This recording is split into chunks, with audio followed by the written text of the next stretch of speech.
Sir, చాలా మందిలో urine passage అనేది కంటిన్యూయస్‌గా అవుతూ ఉంటుంది. ది దేనికి సిమ్టమ్ ఇది? అంటే ఎక్కువ తూర్లు అవుతుంది. అవును. అంటే ఇప్పుడు ఏజ్ పరంగా చూసుకోవాలండి. హ్మ్. ఏజు, హ్మ్. మేలా, ఫీమేలా ఓకే.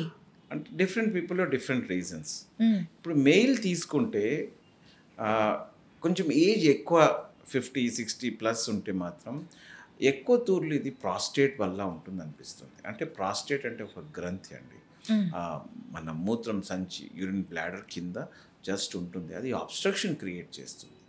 ఆ అబ్‌స్ట్రక్షన్ వల్ల సరిగ్గా యూరిన్ పోక పోకపోతే లేకుంటే మిగిలిపోతే యూరిన్ లేకుంటే దాంట్లో ఏమన్నా ఇన్ఫెక్షన్ ఉంటే ఈ మాటి మాటికి నంబర్ ఆఫ్ టైమ్స్ పెరగడం ఉంటుందండి. ఓకే. దీన్ని ఫ్రీక్వెన్సీ అంటాం. ఫ్రీక్వెన్సీ ఆఫ్ యూరినేషన్ అంటే మెనీ నంబర్ ఆఫ్ టైమ్స్ జరుగుతుంది.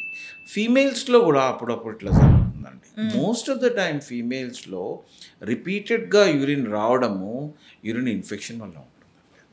ఓకే. సో, యూరిన్ ఇన్ఫెక్షన్ వల్ల ఫీమేల్స్‌లో ఉండొచ్చు.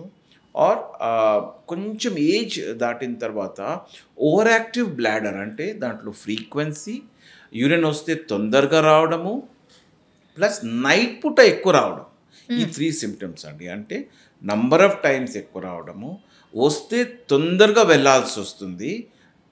మాటి మాటికి స్లీప్ డిస్టర్బెన్స్‌లో నాక్టూరియా. సో, ఈ 3 సింప్టమ్స్ ఉంటే మాత్రం ఓవర్ యాక్టివ్ బ్లాడర్‌గా తీసుకుంటామండి. ఓకే. సో, ఇది ఇన్ఫెక్షన్ వల్ల ఉండొచ్చు.